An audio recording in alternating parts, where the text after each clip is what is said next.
এই গরমে যদি মাছ, মাংস, ডিম কিছুই না ইচ্ছে করে তাহলে নিয়ে নিন ১ বাটি সেদ্ধ করে রাখা রাজমা আর বানিয়ে ফেলুন রাজমা চাওয়াল। নিয়ে নিতে হবে পেঁয়াজ কুচি, আদা কুচি, রসুন কুচি আর লঙ্কা। বেশ কয়েকটা লঙ্কা নেবেন কিন্তু। আর একটু ধনেপাতা along with the ডাঁটা। ওকে? এবার টমেটো কুচি নিতে হবে। প্যানে তেল দিয়ে দিয়েছি। এবার চট করে গোটা জিরে দিয়ে দিলাম। এবার জিরেগুলো ফাটতে না ফাটতেই দিয়ে দিলাম একটু করে গরম মসলা আর শুকনো লঙ্কা। গরম মসলা ১-২ করে দিলেই হবে। আমি দিয়েছি অল্প করে। কেন কি গরমকালে বেশি ইচ্ছে করে না।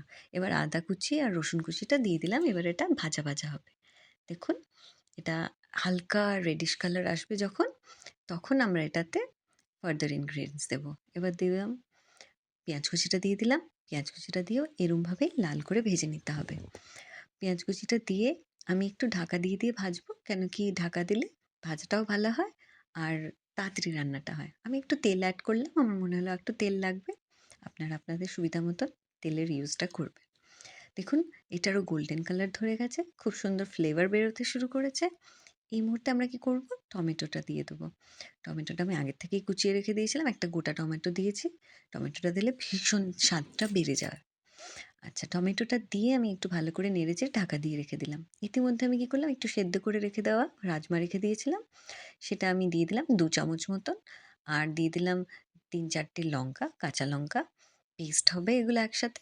আর সেই ধনেপাতা তার ডাঁটা সমেত। ডাঁটাগুলোর থেকে ভীষণ ফ্লেভার বেরোয়। আর একটু জল দিয়ে এটাকে সুন্দর করে একদম পেস্টটা বানিয়ে নেব। এই আমি পেস্টটা বানিয়ে ফেললাম। আর এই পেস্টটা সত্যি ম্যাজিকের মতন। একদম স্মুথ আর একদম মাখনের মতন টেস্ট আসে। এই মুহূর্তে দেখলাম তুলে যে দেখুন আমাদের মশলাটাও ভাজা, ভাজা হয়ে এসছে। টমেটোগুলো পুরোপুরি গলে গেছে। একটা সুন্দর লালচে কালার এসে গেছে। খুব মিষ্টি একটা গন্ধ বেরোচ্ছে এই সময়। আর এই সময় আমরা কিন্তু আর বেশি কষাবো না, তাহলে তলায় লেগে যাওয়ার চান্স থাকবে। তখনই আমরা কি করব? ওই সেদ্ধ করে রেখে দেওয়া রাজমাটাকে আমরা এর মধ্যে ঢেলে দেবো। সম্পূর্ণটাই ঢেলে দিলাম। ঢেলে দিয়ে এবার এটাকে এক্ষুনি নাড়তে গেলে লেগে যাবে তলায়, কেন কি এটা খুব শুকনো হয়ে গেছে।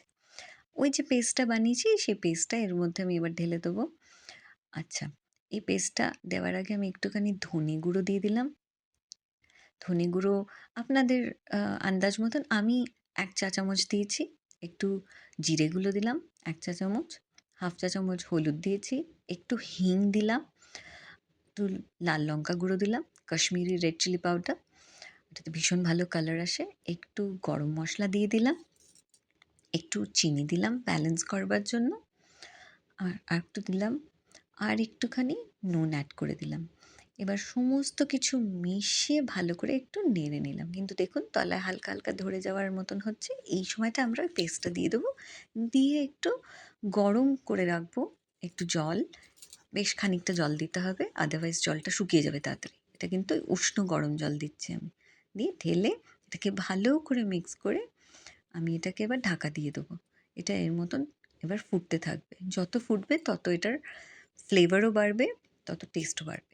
একটুখানি আমি ভিনিগার অ্যাড করলাম। ভিনিগারে হালকা একটা টকটক ভাব আসবে, ওটাতে ভীষণ ভালো স্বাদ আনবে।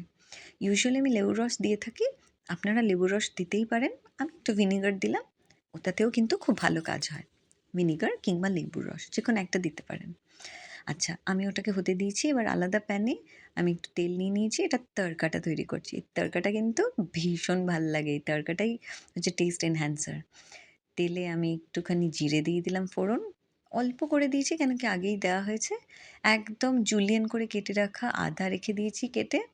হ্যাঁ? সেটাকে আমি এবার ওই গরম তেলে ছেড়ে দিলাম। দেখুন ওটা ভাজা, ভাজা হবে কিন্তু লাল করব না, হ্যাঁ? জাস্ট ওটা ভাজা হবে। একটু ভাজা হওয়ার সাথে, সাথে আমি লঙ্কা কুচোনো ছিল সেটাও ছেড়ে দিলাম। লঙ্কা কুচানো দেওয়ার পর একটু কাশ্মীরি রেড চিলি পাউডার দেবো। এটা তড়কার কালারটা ভীষণ সুন্দর এনে দেবে। আর আমি রেখে দিয়েছি আলাদা করে কাসুরি মেথি। কাসুরি মেথি বেশ ১ চামচ, বড় চামচ 1 and half মতন দিতে পারেন আপনাদের টেস্ট অনুযায়ী। আমি খুব বেশি দিইনি। আমার মনে হয় এটাই যথেষ্ট মাপ। আর একটু বেশি দিলেও দিতে পারেন।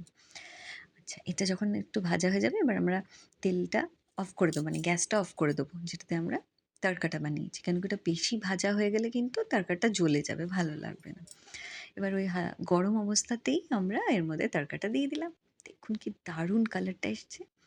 এবার কিন্তু সম্পূর্ণ রেসিপিটা কমপ্লিট হয়ে গেছে। কত তাড়াতাড়ি হয়ে গেল, একদম অন্যরকম রেসিপি। এবার আপনি এর জন্য আলাদা করে কোনো তরকারি, গ্রেভি, ঝোল কিচ্ছু বানাতে হবে না। এইটা দিয়ে আপনি পুরোটা খেয়ে ফেলতে পারবেন। একটা টুকরো বাটারের দিয়ে দেবেন আর একটু লেবু আর লঙ্কা নিয়ে বসে পড়বেন। আর কিছু লাগবে না। দারুণ, দারুণ লাগবে খেতে। প্লিজ আমার চ্যানেল সাবস্ক্রাইব করে নেবেন এরকম দারুণ, দারুণ রেসিপির